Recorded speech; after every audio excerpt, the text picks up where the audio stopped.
Hello, my name is Phil Svitek, 360 Creative Coach, and while I normally film videos that help aspiring artists, this video is dedicated to episode 6 of his Dark Materials, which by that description and title alone, you can probably guess it's going to be spoiler filled because I'm going to talk about it as if you've seen it. So you have been warned. And towards the end, I'm going to tie into the book and so forth. So I'll call like a double spoiler at that point. So let's begin. First off, fantastic episode. I had been looking forward to this episode and how they were going to realize Bolvangar because it's such a nightmarish version of, I don't know, you can kind of almost think of it like Auschwitz, a Nazi concentration camp, and it really felt like that. It had those very cold colors, everything was very narrow and sterile.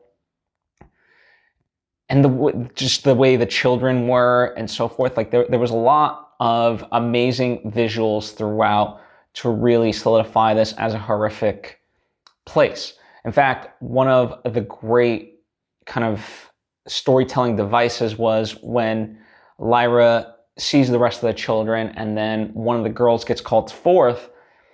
She knows exactly what's about to happen. But rather than see the intercision, we focus on one of the, I'll call him a caretaker. We focus on her and the lights flickering and so forth. And you can tell that she has issues with it, or she's grasping, she's processing something within her because she's seen this many times at this point. And then we'll call her the sort of the director, if you will. She taps her on the shoulder, essentially like, "Hey, wake up, back to work," type of deal. That was and then the credits come, right? So basically, like it was a great way to get into this episode to set us of like, wow, this is for real. This is horrific. Lyra's in real danger. We got to get out of here. Initially, we get the sight of Roger. So there's that notion of, okay, Roger is safe, thank God, and from his perspective, he's obviously shocked to see Lyra. He's grateful, but at the same time scared because he knows what's happening in this place. So, it's a bittersweet reunion, if you will. The other parts that I loved about this episode, we've known Lyra to be a very strong character, and this puts her in a very vulnerable position. Now, she still does what she needs to, but it does come from a place, like they say, like courage is not the absence of fear; it's moving forward in spite of your fear. And really, this episode solidified that in terms of Lyra, because you can tell that she has a lot of fear. And especially in the scene when she is being taken away and she's supposed to have the intercision done, she's pulling out all the stops. She's physically trying to fight them. She's screaming. Anything that she can do to save herself, essentially, she's trying to do. And, in that moment, she knows that Mrs Coulter is there. And so she tries to appease to the other people's humanity because Mrs. Coulter isn't there physically present in that moment, but we know that she's coming. So as an audience, we're like, okay, please let this happen. And when she screams, "Mother, Mother," I thought that was a great little addition, the way the series has been going, because, that's a tiny detail that Mrs. Coulter hasn't revealed. But Lyra now knows, and then that brings about that great scene of them, the mother-daughter scene where she's trying to be really warm and protective of Lyra and wants to convince her, like, I essentially do love you, when in fact Lyra, she's been scarred by her mother in a number of ways at this point. Number one, that she was abandoned. Number two, that she wasn't told the truth. Number three, her mother set up this entire oblation board to begin with. So there's a lot of layers there, and I just absolutely love that. I thought that was a fantastic scene. And in fact, when Mrs. Coulter, this is excuse me, this is a little bit later towards the episode, but when Mrs. Coulter is going through the ductwork and so forth, I knew it was her, but I almost had to do a double take because both the action and the look looks so similar to Lyra.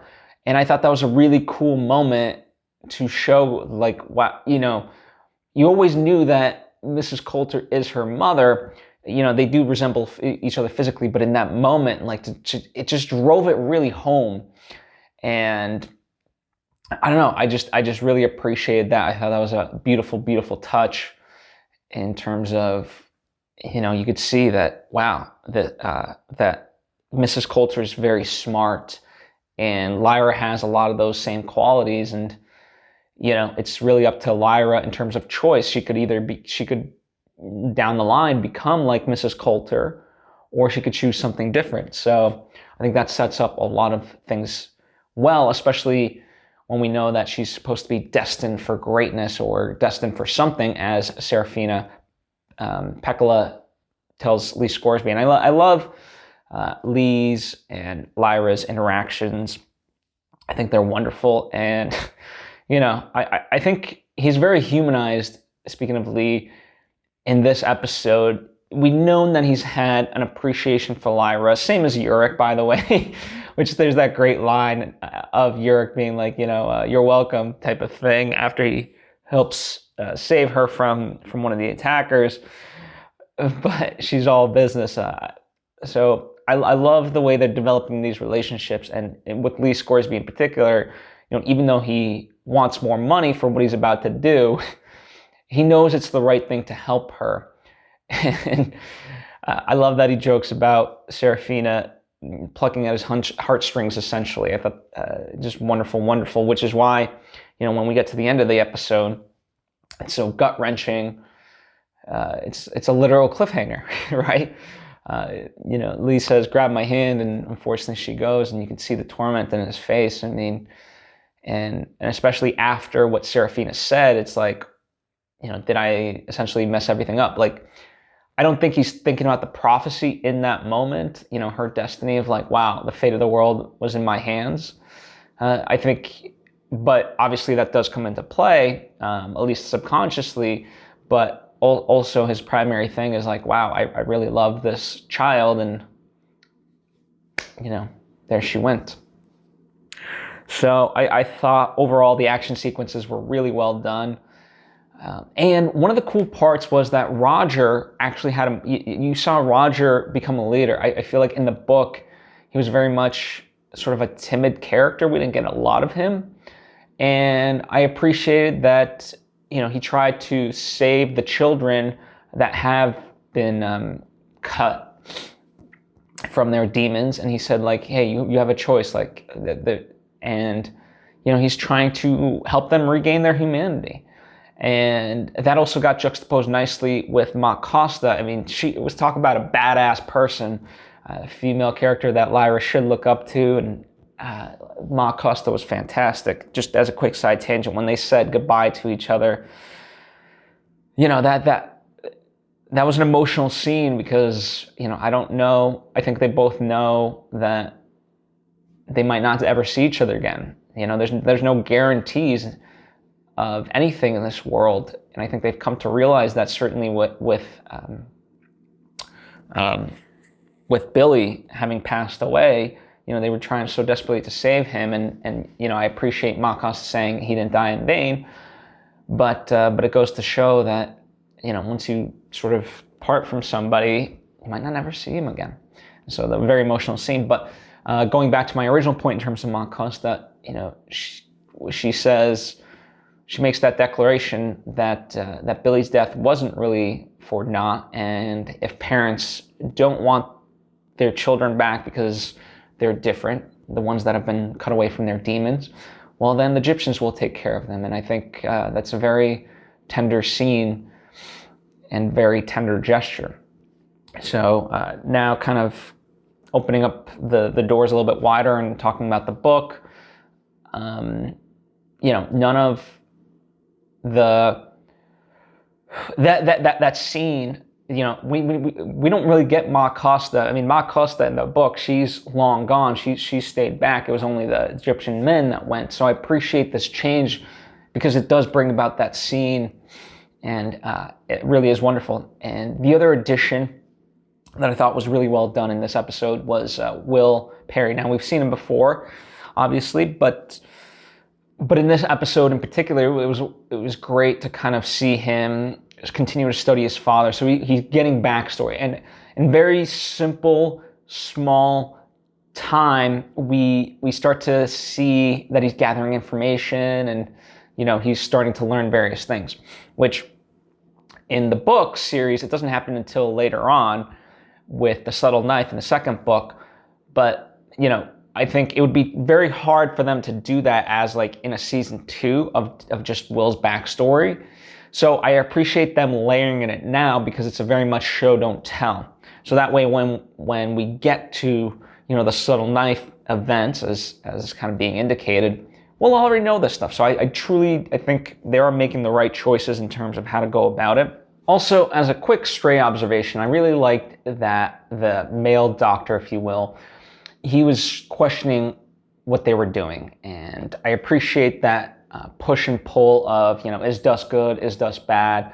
Because certainly it reflects Lyra and Mrs Coulter's conversation. And I don't know, obviously dust has a lot to play, and it's gonna, be revealed what part that is, as the series goes on.